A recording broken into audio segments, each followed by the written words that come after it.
Hey guys, I'm John Colton and I'm a men's physique competitor, and I'm going to be taking you through a full day of eating that I do to get very, very lean. Right.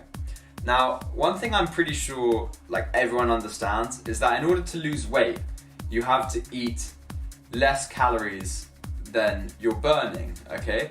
You can't be eating more, because if you eat more calories than you're burning, you will put on weight. Okay, it can be a very small amount of weight, or it can be a very large amount of calories that you're eating and a large amount of weight, right? So I think everyone pretty much understands this. Now the next thing is, okay, you want to lose weight, but specifically what type of weight do you want to lose? Well, you don't want to lose muscle mass, you want to be losing fat. And so then how do we preserve the muscle mass? Well, if you increase your protein and you meet your protein goals, anywhere from 150 to 200 grams of protein should be enough, okay, in order to keep the vast majority of the muscle during cutting. Of course you are going to lose some muscle. This is natural if you are a natural, which I am. I advocate completely for natural bodybuilding, and I definitely advise nobody to take steroids because it messes you up in the long run, and bodybuilding should be about health and longevity. So everyone has this idea, okay, right, I need to eat less than I'm burning. But one thing I didn't understand was the amount of meals and the size of those portions of those meals has an effect as well. Because your body can only digest so much protein at a time, around 60 grams every hour. So you want your meals to, although they're high in protein, you don't want too much protein in one of those sittings because your body's not going to be able to effectively use it. So what you want to do is you want to break up your meal portions despite keeping the overall calories in those meals. So you'd be aiming for about 5 to 6 meals a day. And then what that means is your body is then able to utilize those meals very effectively, and stuff doesn't go to waste like it would if you were doing a very large meal. So that's one of the potential pitfalls of if you were to do a fast during the morning and then you then eat a lot during the evening. It's like, okay, right, it may be a good effective way of kind of curbing your hunger a bit, effectively ignoring your hunger for the first part of the morning whilst you're doing things, and then giving yourself that gratification of then having a large binge meal later. But the problem with that is your body is not going to be effectively able to use all those macronutrients, okay? Because it's going to be dealing with so much at a short time. So the best way to eat is to spread out your meals into 5 or 6 meals and then reduce the portion size of those meals so that when you multiply all the caloric information of every meal, it then totals to under your caloric maintenance. You want to aim for around 500 to 1,000 calories under your maintenance, depending on how long you're cutting, how serious the cut is. Basically just how quickly you want to lose that weight. And understand, the more calories you cut in a quicker period, the more you are going to be sacrificing things like energy levels and muscle retention. So for breakfast today, I'm going to be making chicken and rice, okay, a classic staple of bodybuilding, and I'm also going to be having a protein shake with that as well. I've also had a coffee. Now, coffee speeds up your metabolic rate, so caffeine actually increases your body's sort of alertness, and it kind of just overclocks your body, okay? So it means that your body is just on a slightly elevated plane because of the stimulating properties of caffeine. And that will do such things such as increase your metabolic rate, which means your metabolism will be faster. So after you've eaten, replenish with electrolytes and some water and stuff like that.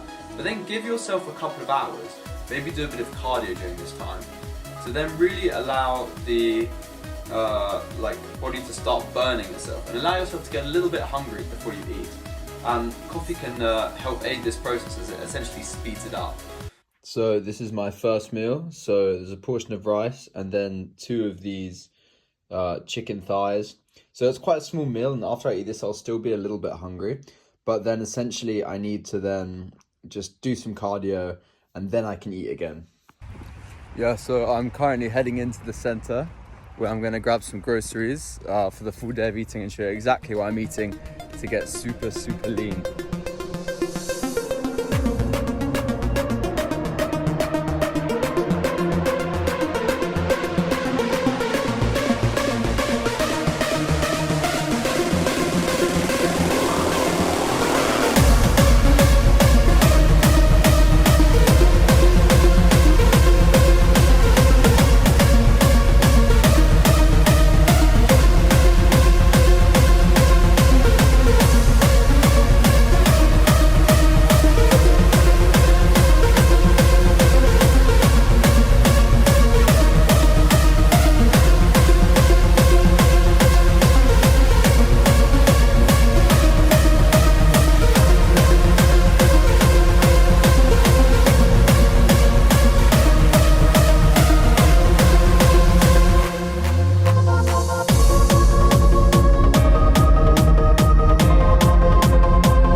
Alright guys, so my workout is complete. It was a really good session.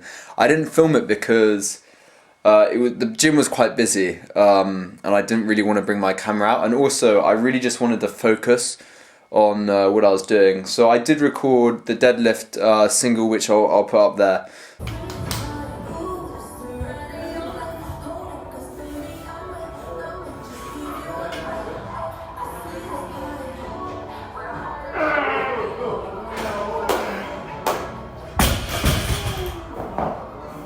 So I hit 160. It was quite a nice one, to be honest. I didn't want to go any heavier, even though that moved all right. I didn't want to go any heavier because obviously I'm lean at the moment, so I'm quite depleted. So I'm going to show you what I bought today. So I didn't really do the whole day of eating. I kind of messed that up. I'm sorry, guys, because I made chicken and rice and it just looked kind of mid on the video. I was like, this isn't really helping. So I thought this would be more helpful.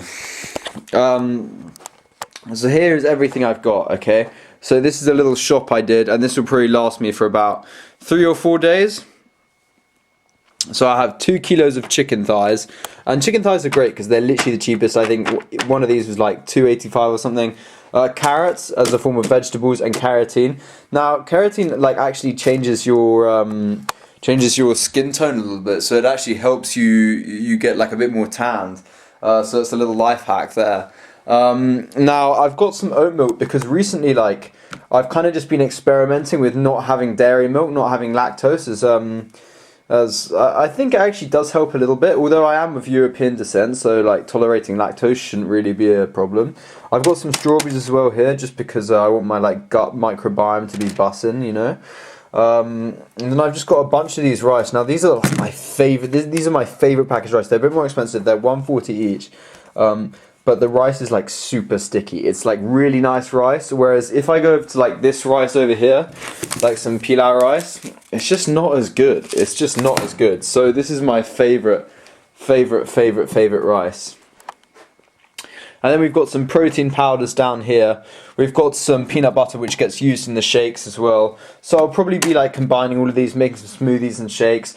And then those are the 2 sauces which I utilize the most. And actually, like soy sauce and sriracha, it makes chicken and rice so much better. So as well, one thing I haven't mentioned as well is the sweet potatoes. Now sweet potatoes are a great source of carbs. They're probably the healthiest form of carbs out there.